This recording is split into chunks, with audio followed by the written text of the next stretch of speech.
ओम शांति 14 जून 2025 प्रातः मुरली बाबा कहउछंती मीठे बच्चे वर्तमान तुम मानंकु ज्ञानर तृतीय नेत्र मिलिछि सेथिपाई एबे तुमर दृष्टि काहा प्रति भी आकर्षित हेबा उचित नुहि। वर्तमान तुम मानंकु ज्ञानर तृतीय नेत्र मिलिछि सेथिपाई एबे तुमर दृष्टि काहा प्रति भी आकर्षित हेबा उचित नुहि।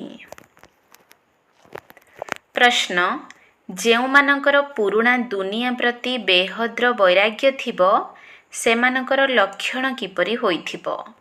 जेउमानकर पुरुणा दुनिया प्रति बेहद्र वैराग्य थिबो सेमानकर लक्षण किपरि होइथिबो। उत्तर सेमाने निजर सबुकिछि बाबांको अर्पण करिदेबे भाबिबे ए सबुकिछि भी मोर नुहि। बाबा एही शरीर मध्य मोर नुहि एहा तो पुरुणा शरीर एहाकु मध्य छाड़िबाकु हेबो। सेमानकर मोह सबुआडु तुटी जाइथिबो अर्थात नष्ट मोहा होइथिबे। सेमानक बुद्धिरे थिबो जे एठिकार कौनसी जिनिस कामरे आसिब नाही काहींकि ना ए सबु विनाशी अटे। ओम शांति बाबा संतान मानकु ब्रह्मांड एवं सृष्टि चक्रर आदि मध्य अंतर ज्ञान सुनाउछंती जहाँकि आउ केही सुनाई पारिबे नाही। गीता ही एकमात्र शास्त्र अटे जेउथिरे राजयोगर वर्णना होइछि। भगवान आसी नररु नारायण करुछंती एकथा गीता व्यतीत आउ कौनसी शास्त्ररे नाही। एकथा मध्य बाबा कहउछंती मु तुमको राजयोग शिखाइथिली बुझाइथिली जे एही ज्ञान कौनसी परंपरारु चली आसु नाही। बाबा आसी गोटिए धर्मर स्थापना करुछंती बाकी आउ समस्त धर्मर विनाश होई जाउछि। कौनसी शास्त्र आदि परंपरारु चालु नाही। अन्य जेउ माने धर्म स्थापन करिबाकु आसुछंती से समय रे कौनसी विनाश हेउ नाही जहा द्वारा कि सबु खाली होई जिवो। भक्ति मार्गर शास्त्र आदि पढ़ी आसुछंती जदिओ एमानकर अर्थात ब्राह्मण धर्मर शास्त्र हेउछि गीता किंतु ताहा मध्य भक्ति मार्गरे ही तैयारी करिथांती काहींकि ना सत्य जुगरे तो कौनसी शास्त्र रहिबो नाही। अन्य धर्मर स्थापना समय विनाश तो हेउ नाही। पुरुणा दुनिया शेष हेउ नाही जहा पुणी नुआ हेबो ताहा ही चली आसुछि। वर्तमान तुमे माने बुझुछ जे एही पुरुणा दुनिया शेष हेबाकु जाउछि। आमकु बाबा पाठ पढ़ाउछंती गायन मध्य केवल गीतार ही हेउछि। गीता जयंती मध्य पालन करुछंती वेद जयंती तो हेउ नाही। भगवान तो जणे तेणु जयंती मध्य जनकर ही पालन करिबा दरकार। बाकी समस्ते हेले रचना सेमानक ठारु किछि मिली पारिबो नाही। बाबांक ठारु ही वर्षा मिलुछि दादा काका आदिंक ठारु कौनसी वर्षा मिले नाही। एबे इए हेउछंती तुमर बेहद्र बाबा बेहद्र ज्ञानदाता। ये कौनसी शास्त्र सुनाउ नाहंती कहउछंती ए सबु भक्ति मार्गर शास्त्र। मु एही सबुर सार कथा तुमको बुझाउछि। शास्त्र कौनसी पाठ पढ़ा नुहि। पाठ पढ़ा द्वारा तो पद प्राप्त होई थाए। एही पाठ बाबा संतान मानकु पढ़ाउछंती। भगवान वाच संतान मानक प्रति पुणी 5000 वर्ष परे मध्य एही परि हेबो। संतान माने जानिछंती आमे बाबांक ठारु रचयिता एवं रचनार आदि मध्य अंतकु जानि जाइछु। बाबांक व्यतीत एकथा आउ केही बुझाई पारिबे नाही। बाबा एही मुख कमल द्वारा सुनाउछंती एहा भगवानकर लोन नेइथिबा मुख अटे ना जहाकु गौमुख मध्य कहिथांती सिए बड़ माता अटंती जहांक मुखरु ज्ञानर महावाक्य बाहरी थाए। ଜଳ ଆଦି ନୁହେଁ। ଭକ୍ତି ମାର୍ଗରେ ପୁଣି ଗୌମୁଖରୁ ଜଳ ଦେଖାଇ ଦେଇଛନ୍ତି। ଏବେ ତୁମେମାନେ ବୁଝୁଛ ଭକ୍ତି ମାର୍ଗରେ କ'ଣ କ'ଣ ସବୁ କରୁଛନ୍ତି। କେତେ ଦୂରକୁ ଗୌମୁଖ ଆଦିରୁ ପାଣି ପିଇବା ପାଇଁ ଯାଉଛନ୍ତି। ଏବେ ତୁମେମାନେ ମନୁଷ୍ୟରୁ ଦେବତା ହେଉଛ, ଏକଥା ତ ଜାଣିଛ। ବାବା କଳ୍ପକଳ୍ପ ଆସି ମନୁଷ୍ୟରୁ ଦେବତା କରିବା ପାଇଁ ପାଠ ପଢ଼ାଉଛନ୍ତି। ଏବେ ତୁମେମାନେ ଦେଖୁଛ କିପରି ପଢ଼ାଉଛନ୍ତି। ତୁମେମାନେ ସମସ୍ତଙ୍କୁ ଏକଥା କହୁଛ ଯେ ଭଗବାନ ଆମକୁ ପାଠ ପଢ଼ାଉଛନ୍ତି। କହୁଛନ୍ତି କେବଳ ମୋତେ ମନେ ପକାଅ, ତେବେ ତୁମର ବିକର୍ମ ବିନାଶ ହୋଇଯିବ। ତୁମେ ଜାଣୁଛ ସତ୍ୟ ଯୁଗରେ ଅଳ୍ପ ମନୁଷ୍ୟ ରହିବେ, କଳି ଯୁଗରେ କେତେ ଢେର ମନୁଷ୍ୟ ଅଛନ୍ତି। ବାବା ଆସି ଆଦି ସନାତନ ଦେବୀ ଦେବତା ଧର୍ମର ସ୍ଥାପନା କରୁଛନ୍ତି। ଆମେ ମନୁଷ୍ୟରୁ ଦେବତା ହେଉଛୁ। ମନୁଷ୍ୟରୁ ଦେବତା ହେଉଥିବା ସନ୍ତାନମାନଙ୍କ ଭିତରେ ଦୈବୀ ଗୁଣ ଦେଖାଦେବ। ସେମାନଙ୍କ ଭିତରେ କ୍ରୋଧର ଅଂଶ ମଧ୍ୟ ରହିବ ନାହିଁ।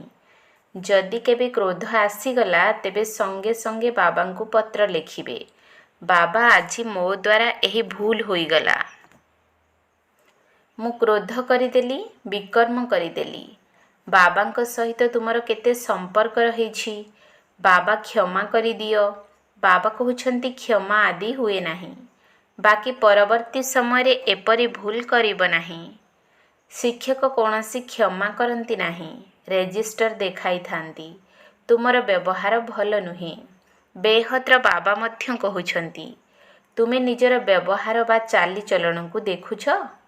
ପ୍ରତିଦିନ ନିଜର ହିସାବ କିତାବ ଦେଖ। କାହାକୁ ଦୁଃଖ ଦେଇନାହିଁ ତ? କାହାକୁ ବିରକ୍ତ କରିନାହିଁ ତ? ଦୈବୀ ଗୁଣ ଧାରଣ କରିବା ପାଇଁ ସମୟ ତ ଲାଗିଥାଏ ନା। ଦେହ ଅଭିମାନ ବହୁତ କଷ୍ଟରେ ଛାଡ଼ିଥାଏ। ଯେତେବେଳେ ନିଜକୁ ଆତ୍ମା ଭାବିବ ସେତେବେଳେ ବାବାଙ୍କ ପ୍ରତି ମଧ୍ୟ ସ୍ନେହ ରହିବ। ନହେଲେ ଦେହର କର୍ମବନ୍ଧନରେ ହିଁ ବୁଦ୍ଧି ବାନ୍ଧି ହୋଇ ରହିଥାଏ। ବାବା କହୁଛନ୍ତି ତୁମକୁ ଶରୀର ନିର୍ବାହ ଅର୍ଥେ କର୍ମ ମଧ୍ୟ କରିବାକୁ ହେବ, କିନ୍ତୁ ସେଥିରୁ ମଧ୍ୟ ସମୟ ବାହାର କରିପାରିବ। ଭକ୍ତି ପାଇଁ ସମୟ ବାହାର କରିଥାନ୍ତି ନା। ମୀରା କୃଷ୍ଣଙ୍କର ହିଁ ସ୍ମୃତିରେ ରହୁଥିଲେ ନା। ତଥାପି ପୁନର୍ଜନ୍ମ ତ ଏହିଠାରେ ହିଁ ନେଇଥିବେ। ଏବେ ତୁମମାନଙ୍କୁ ଏହି ପୁରୁଣା ଦୁନିଆରୁ ବୈରାଗ୍ୟ ଆସୁଛି, କାରଣ ତୁମେମାନେ ଜାଣିଛ ଯେ ଏହି ପୁରୁଣା ଦୁନିଆରେ ପୁଣି ପୁନର୍ଜନ୍ମ ନେବାର ହିଁ ନାହିଁ, କାରଣ ଏହି ଦୁନିଆ ହିଁ ସମାପ୍ତ ହୋଇଯିବ। ଏହି ସବୁ କଥା ତୁମର ବୁଦ୍ଧିରେ ଅଛି। ଯେପରି ବାବାଙ୍କ ଭିତରେ ଜ୍ଞାନ ଅଛି ସେହିପରି ସନ୍ତାନମାନଙ୍କ ଭିତରେ ମଧ୍ୟ ଏବେ ସେହି ଜ୍ଞାନ ଅଛି। ଏହି ସୃଷ୍ଟିଚକ୍ରର ଜ୍ଞାନ ଆଉ କାହା ବୁଦ୍ଧିରେ ନାହିଁ। ତୁମମାନଙ୍କ ଭିତରେ ମଧ୍ୟ କ୍ରମ ଅନୁସାରେ ଅଛନ୍ତି, ଯାହାଙ୍କର ବୁଦ୍ଧିରେ ରହୁଛି ଯେ ଉଚ୍ଚରୁ ଉଚ୍ଚ ପତିତ ପାବନ ଏକମାତ୍ର ବାବା ହିଁ ଅଟନ୍ତି। ସେ ଆମକୁ ପାଠ ପଢ଼ାଉଛନ୍ତି। ଏକଥା ମଧ୍ୟ କେବଳ ତୁମେମାନେ ହିଁ ଜାଣିଛ। ତୁମ ବୁଦ୍ଧିରେ ପୁରା 84 ଜନ୍ମର ଚକ୍ର ଅଛି। ଏକଥା ସ୍ମୃତିରେ ରହୁଛି। ବର୍ତ୍ତମାନ ଏଇ ନର୍କରେ ଏହା ଆମର ଶେଷ ଜନ୍ମ ଅଟେ। ଏହାକୁ କୁହାଯାଉଛି ରୌରବ ନର୍କ। ଏଠାରେ ବହୁତ ବିକାର ରହିଛି। ସେଥିପାଇଁ ସନ୍ନ୍ୟାସୀମାନେ ଘରଦ୍ୱାର ଛାଡ଼ି ଜଙ୍ଗଲକୁ ଚାଲି ଯାଉଛନ୍ତି। ତାହା ହେଲା ଶାରୀରିକ ସନ୍ନ୍ୟାସ।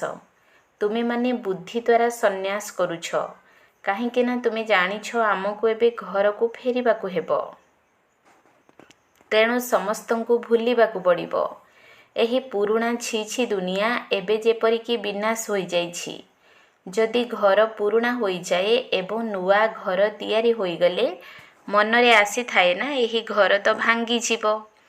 ଏବେ ତୁମେମାନେ ପଢ଼ୁଛ ନା, ଜାଣିଛ ଏବେ ନୂଆ ଦୁନିଆର ସ୍ଥାପନା ହେଉଛି। ଆଉ ଅଳ୍ପ ସମୟ ବାକି ଅଛି। ବହୁତ ସନ୍ତାନମାନେ ଆସି ପାଠ ପଢ଼ିବେ। ନୂଆ ଘର ଏବେ ତିଆରି ହେଉଛି। ପୁରୁଣା ଘର ଧୀରେ ଧୀରେ ଭାଙ୍ଗି ଚାଲିଛି। ବାକି ଅଳ୍ପ ଦିନ ଅଛି। ତୁମମାନଙ୍କ ବୁଦ୍ଧିରେ ଏବେ ଏହି ବେହଦ୍ର କଥା ଅଛି। ଏବେ ଆମର ଏହି ପୁରୁଣା ଦୁନିଆରେ ମନ ଲାଗୁନାହିଁ। ଶେଷରେ ଏସବୁ କିଛି ମଧ୍ୟ କାମରେ ଆସିବ ନାହିଁ। ଆମେ ଏଠାରୁ ଯିବାକୁ ଚାହୁଁଛୁ। ବାବା ମଧ୍ୟ କହୁଛନ୍ତି ପୁରୁଣା ଦୁନିଆ ପ୍ରତି ମନ ଲଗାଅ ନାହିଁ। ମୋତେ ଏବଂ ଘରକୁ ମନେ ପକାଅ, ତେବେ ବିକର୍ମ ବିନାଶ ହେବ। ନହେଲେ ବହୁତ ଦଣ୍ଡ ଭୋଗ କରିବାକୁ ପଡ଼ିବ ଏବଂ ପଦ ମଧ୍ୟ ଭ୍ରଷ୍ଟ ହୋଇଯିବ। ଆତ୍ମାକୁ ଏବେ ଚିନ୍ତା ହେଉଛି ଯେ ମୁଁ 84 ଜନ୍ମ ଭୋଗ କରିଛି, ଏବେ ବାବାଙ୍କୁ ମନେ ପକାଇବାକୁ ହେବ, ତେବେ ଯାଇ ବିକର୍ମ ବିନାଶ ହେବ। ବାବାଙ୍କ ମତରେ ଚାଲିବାକୁ ହେବ, ତେବେ ଯାଇ ଶ୍ରେଷ୍ଠ ଜୀବନର ନିର୍ମାଣ ହୋଇପାରିବ। ବାବା ହେଉଛନ୍ତି ଉଚ୍ଚରୁ ଉଚ୍ଚ, ଏକଥା ମଧ୍ୟ ତୁମେମାନେ ହିଁ ଜାଣିଛ। ବାବା ଭଲ ଭାବରେ ମନେ ପକାଇ ଦେଉଛନ୍ତି। ସେହି ବେହଦ୍ର ବାବା ହିଁ ଜ୍ଞାନର ସାଗର ଅଟନ୍ତି। ସେ ହିଁ ଆସି ପାଠ ପଢ଼ାଉଛନ୍ତି। ବାବା କହୁଛନ୍ତି ଏହି ପାଠ ମଧ୍ୟ ପଢ଼, ଶରୀର ନିର୍ବାହ ଅର୍ଥେ ମଧ୍ୟ ସବୁ କିଛି କର, କିନ୍ତୁ ଟ୍ରଷ୍ଟି ହୋଇ ରୁହ। ଯେଉଁ ସନ୍ତାନମାନଙ୍କର ପୁରୁଣା ଦୁନିଆ ପ୍ରତି ବେହଦ୍ର ବୈରାଗ୍ୟ ଥିବ, ସେମାନେ ନିଜର ସବୁ କିଛି ବାବାଙ୍କୁ ଅର୍ପଣ କରିଦେବେ। ମୋର କିଛି ବି ନୁହେଁ ବାବା, ଏହି ଶରୀର ମଧ୍ୟ ମୋର ନୁହେଁ, ଏହା ତ ପୁରୁଣା ଶରୀର ଅଟେ, ଏହାକୁ ମଧ୍ୟ ଛାଡ଼ିବାକୁ ହେବ। ସମସ୍ତଙ୍କଠାରୁ ମୋହ ତୁଟାଇବାକୁ ହେବ, ନଷ୍ଟମୋହା ହେବାକୁ ପଡ଼ିବ। ଏହା ହେଉଛି ବେହଦ୍ର ବୈରାଗ୍ୟ, ତାହା ହଦ୍ର ବୈରାଗ୍ୟ ଅଟେ। ବୁଦ୍ଧିରେ ଅଛି ଯେ ଆମେ ସ୍ୱର୍ଗକୁ ଯାଇ ନିଜର ମହଲ ତିଆରି କରିବୁ। ଏଠାକାର କିଛି ବି କାମରେ ଆସିବ ନାହିଁ, କାହିଁକି ନା ଏସବୁ ହଦ୍ର ଅଟେ। ତୁମେମାନେ ଏବେ ହଦ୍ରୁ ବାହାରି ବେହଦ୍କୁ ଯାଉଛ। ତୁମ ବୁଦ୍ଧିରେ ଏବେ ଏହି ବେହଦ୍ର ଜ୍ଞାନ ହିଁ ରହିବା ଦରକାର, ଆଉ କେଉଁଆଡ଼େ ବି ଦୃଷ୍ଟି ଯାଉନାହିଁ। ଏବେ ତ ନିଜର ଘରକୁ ଯିବାକୁ ହେବ। କଳ୍ପ କଳ୍ପ ବାବା ଆସି ଆମକୁ ପାଠ ପଢ଼ାଇ ସାଥିରେ ନେଇଯାଉଛନ୍ତି। ତୁମ ପାଇଁ ଏହା କୌଣସି ନୂଆ ପାଠ ପଢ଼ା ନୁହେଁ। ତୁମେମାନେ ଜାଣିଛ ଆମେ କଳ୍ପ କଳ୍ପ ଏହି ପାଠ ପଢ଼ୁଛୁ। ତୁମ ଭିତରେ ମଧ୍ୟ କ୍ରମାନୁସାରେ ନମ୍ବରରେ ଅଛନ୍ତି। ସାରା ଦୁନିଆରେ କେତେ ମନୁଷ୍ୟ ଅଛନ୍ତି, କିନ୍ତୁ ତୁମେ ଅଳ୍ପ କେତେ ଜଣ ହିଁ ଏହି କଥାକୁ ଜାଣିଛ। ଧୀରେ ଧୀରେ ଏହି ବ୍ରାହ୍ମଣମାନଙ୍କର ବୃକ୍ଷ ବୃଦ୍ଧି ହେଉଛି। ଡ୍ରାମା ପ୍ଲାନ୍ ଅନୁସାରେ ସ୍ଥାପନା ନିଶ୍ଚିତ ହେବ। ସନ୍ତାନମାନେ ଜାଣିଛନ୍ତି ଏହା ଆମର ଆଧ୍ୟାତ୍ମିକ ଗଭର୍ଣ୍ଣମେଣ୍ଟ ଅଟେ। ଆମେ ଦିବ୍ୟ ଦୃଷ୍ଟି ଦ୍ୱାରା ନୂଆ ଦୁନିଆକୁ ଦେଖୁଛୁ, କାରଣ ଆମକୁ ସେଠାକୁ ଯିବାକୁ ହେବ। ଭଗବାନ ମଧ୍ୟ ଜଣେ ହିଁ ଅଟନ୍ତି। ସିଏ ହିଁ ଆମମାନଙ୍କୁ ପାଠ ପଢ଼ାଉଛନ୍ତି। ରାଜଯୋଗ ବାବା ହିଁ ଶିଖାଇଥିଲେ। ସେ ସମୟରେ ଲଢ଼ାଇ ମଧ୍ୟ ନିଶ୍ଚିତ ଲାଗିଥିଲା। ଅନେକ ଧର୍ମର ବିନାଶ, ଗୋଟିଏ ଧର୍ମର ସ୍ଥାପନା ହୋଇଥିଲା। ତୁମେ ମଧ୍ୟ ସେହି ଅଟ। କଳ୍ପକଳ୍ପ ତୁମେ ହିଁ ପଢ଼ି ଆସୁଛ, ବର୍ଷା ନେଇ ଆସୁଛ। ପ୍ରତ୍ୟେକଙ୍କୁ ନିଜ ପାଇଁ ପୁରୁଷାର୍ଥ କରିବାକୁ ହେବ। ଏହା ହେଉଛି ବେହଦ୍ର ପାଠପଢ଼ା। ଏହି ଶିକ୍ଷା କେହି ମନୁଷ୍ୟ ମାତ୍ରକେ ଦେଇପାରିବେ ନାହିଁ। ବାବା ଶ୍ୟାମ ଏବଂ ସୁନ୍ଦରର ରହସ୍ୟ ମଧ୍ୟ ବୁଝାଉଛନ୍ତି। ତୁମେମାନେ ମଧ୍ୟ ଜାଣୁଛ ଏବେ ଆମେ ସୁନ୍ଦର ହେଉଛୁ। ପ୍ରଥମେ ଶ୍ୟାମଳ ଥିଲୁ। କୃଷ୍ଣ କ'ଣ ଏକା ଥିଲେ? ସାରା ରାଜଧାନୀ ଥିଲା ନା। ଏବେ ତୁମେମାନେ ଜାଣୁଛ ଆମେ ନର୍କବାସୀରୁ ସ୍ୱର୍ଗବାସୀ ହେଉଛୁ। ଏବେ ତୁମକୁ ଏହି ନର୍କ ପ୍ରତି ଘୃଣା ଆସୁଛି। ତୁମେମାନେ ଏବେ ପୁରୁଷୋତ୍ତମ ସଙ୍ଗମ ଯୁଗକୁ ଆସିଯାଇଛ। ବହୁତ ଆସୁଛନ୍ତି, କିନ୍ତୁ ଏମାନଙ୍କ ମଧ୍ୟରୁ ସେହିମାନେ ବାହାରିବେ ଯେଉଁମାନେ କଳ୍ପ ପୂର୍ବରୁ ବାହାରିଥିବେ। ସଙ୍ଗମ ଯୁଗକୁ ମଧ୍ୟ ଭଲ ଭାବରେ ମନେ ପକାଇବାକୁ ହେବ। ଆମେ ପୁରୁଷୋତ୍ତମ ଅର୍ଥାତ୍ ମନୁଷ୍ୟରୁ ଦେବତା ହେଉଛୁ। ମନୁଷ୍ୟ ତ ଏକଥା ମଧ୍ୟ ବୁଝୁନାହାନ୍ତି ଯେ ନର୍କ କ'ଣ ଏବଂ ସ୍ୱର୍ଗ କ'ଣ। କହୁଛନ୍ତି ସବୁକିଛି ଏହିଠାରେ ହିଁ ଅଛି। ଯିଏ ସୁଖୀ ସେ ସ୍ୱର୍ଗରେ ଅଛନ୍ତି, ଯିଏ ଦୁଃଖୀ ସେ ନର୍କରେ ଅଛନ୍ତି। ଅନେକ ମତ ରହିଛି ନା, ଗୋଟିଏ ଘରେ ମଧ୍ୟ ଅନେକ ମତ ହୋଇଯାଉଛି। ସନ୍ତାନମାନଙ୍କ ପ୍ରତି ମୋହର ଆକର୍ଷଣ ରହିଛି, ତାହା ତୁଟୁ ନାହିଁ। ମୋହର ବଶବର୍ତ୍ତୀ ହୋଇ କିଛି ବି ବୁଝୁନାହାନ୍ତି ଯେ ଆମେ କିପରି ରହୁଛୁ। ପଚାରୁଛନ୍ତି ପିଲାମାନଙ୍କର ବାହାଘର କରିବୁ? କିନ୍ତୁ ସନ୍ତାନମାନଙ୍କୁ ଏହି ନିୟମ ମଧ୍ୟ ବୁଝାଯାଉଛି ଯେ ତୁମେ ସ୍ୱର୍ଗବାସୀ ହେବା ପାଇଁ ଗୋଟିଏ ପାର୍ଶ୍ୱରେ ଜ୍ଞାନ ନେଉଛ ଏବଂ ଅନ୍ୟ ପାର୍ଶ୍ୱରେ ପଚାରୁଛ ଯେ ପିଲାମାନଙ୍କୁ ନର୍କରେ ପକାଇବୁ। ଯଦି ପଚାରୁଛ ତେବେ ବାବା କହିବେ କରିଦିଅ। ବାବାଙ୍କୁ ପଚାରୁଛନ୍ତି, ତେଣୁ ବାବା ବୁଝି ଯାଉଛନ୍ତି ୟାଙ୍କ ଭିତରେ ମୋହ ଅଛି। ଏବେ ମନା କଲେ ମଧ୍ୟ ଅବଜ୍ଞା କରିଦେବେ। ଝିଅର ବିବାହ ତ କରାଇବାକୁ ହିଁ ହେବ। ନହେଲେ ସଙ୍ଗ ଦୋଷରେ ପଡ଼ି ଖରାପ ହୋଇଯିବେ। ପୁଅମାନଙ୍କର କରାଇ ପାରିବେ ନାହିଁ। କିନ୍ତୁ ସାହସ ଦରକାର ନା।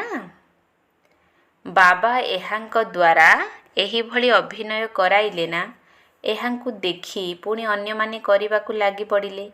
ଘରେ ମଧ୍ୟ ବହୁତ ଝଗଡ଼ା ହୋଇଯାଉଛି। ଏହା ହେଉଛି ହିଁ ଝଗଡ଼ାର ଦୁନିଆ। କଣ୍ଟାର ଜଙ୍ଗଲ ଅଟେ ନା, ପରସ୍ପରକୁ କଷ୍ଟ ଦେଉଛନ୍ତି। ସ୍ୱର୍ଗକୁ କୁହାଯାଉଛି ବଗିଚା, ଏହା ହେଉଛି ଜଙ୍ଗଲ। ବାବା ଆସି କଣ୍ଟାରୁ ଫୁଲ କରୁଛନ୍ତି, କେହି ଅଳ୍ପ ବାହାରୁଛନ୍ତି। ପ୍ରଦର୍ଶନୀରେ ଯଦିଓ ହଁ ହଁ କରୁଛନ୍ତି, କିନ୍ତୁ କିଛି ବି ବୁଝୁନାହାନ୍ତି। ଗୋଟିଏ କାନରେ ଶୁଣି ଅନ୍ୟ କାନରେ ବାହାର କରିଦେଉଛନ୍ତି। ରାଜଧାନୀ ସ୍ଥାପନ କରିବା ପାଇଁ ସମୟ ତ ଲାଗିବ ନା। ମନୁଷ୍ୟ ନିଜକୁ କ'ଣ କଣ୍ଟା ବୋଲି ଭାବୁଛନ୍ତି କି?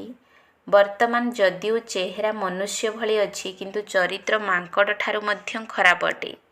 କିନ୍ତୁ ନିଜକୁ ଏପରି ଭାବୁନାହାନ୍ତି। ତେଣୁ ବାବା କହୁଛନ୍ତି ନିଜର ରଚନାକୁ ବୁଝାଇବାକୁ ହେବ। ଯଦି ବୁଝୁନାହାନ୍ତି, ତେବେ ଘରୁ ବାହାର କରିଦେବା ଦରକାର। କିନ୍ତୁ ସେହିଭଳି ତାକତ ଥିବା ଦରକାର ନା। ମୋହର କୀଟ ଏପରି ଲାଗି ରହୁଛି, ଯାହାକି ବାହାରୁ ନାହିଁ। ଏଠାରେ ତ ନଷ୍ଟମୁହା ହେବାକୁ ପଡ଼ିବ। ମୋର ତ ଜଣେ, ଆଉ କେହି ନୁହନ୍ତି। ଏବେ ବାବା ନେବା ପାଇଁ ଆସିଛନ୍ତି, ତେଣୁ ପାବନ ହେବାକୁ ପଡ଼ିବ। ନହେଲେ ବହୁତ ଦଣ୍ଡ ଖାଇବାକୁ ପଡ଼ିବ ଏବଂ ପଦ ମଧ୍ୟ ଭ୍ରଷ୍ଟ ହୋଇଯିବ। ଏବେ ନିଜକୁ କିପରି ଶତୁପ୍ରଧାନ କରିବା, କେବଳ ସେହି ଚିନ୍ତା ହିଁ ଲାଗି ରହିଛି। ଶିବ ମନ୍ଦିରକୁ ଯାଇ ତୁମେମାନେ ବୁଝାଇ ପାରିବ। ଭଗବାନ ଭାରତକୁ ସ୍ୱର୍ଗର ମାଲିକ କରିଥିଲେ। ଏବେ ସେ ଆସି ପୁଣି ସ୍ୱର୍ଗର ମାଲିକ କରୁଛନ୍ତି। କହୁଛନ୍ତି କେବଳ ମୋତେ ମନେ ପକାଅ। ଆଚ୍ଛା, ମିଠା ମିଠା ଶିକିଲଧେ ସନ୍ତାନମାନଙ୍କ ପ୍ରତି ମାତା ପିତା ବାପ ଦାଦାଙ୍କର ମଧୁର ସ୍ନେହ ସମ୍ପନ୍ନ ଶୁଭେଚ୍ଛା ଏବଂ ସୁପ୍ରଭାତ। ଆତ୍ମିକ ପିତାଙ୍କର ଆତ୍ମିକ ସନ୍ତାନମାନଙ୍କୁ ନମସ୍ତେ। ଆତ୍ମିକ ସନ୍ତାନମାନଙ୍କର ଆତ୍ମିକ ବାପ ଦାଦାଙ୍କୁ ନମସ୍ତେ ନମସ୍ତେ ନମସ୍ତେ। ସୁପ୍ରଭାତ। ଧାରଣା ପାଇଁ ମୁଖ୍ୟ ସାର। 1 ନମ୍ବର ପଏଣ୍ଟ।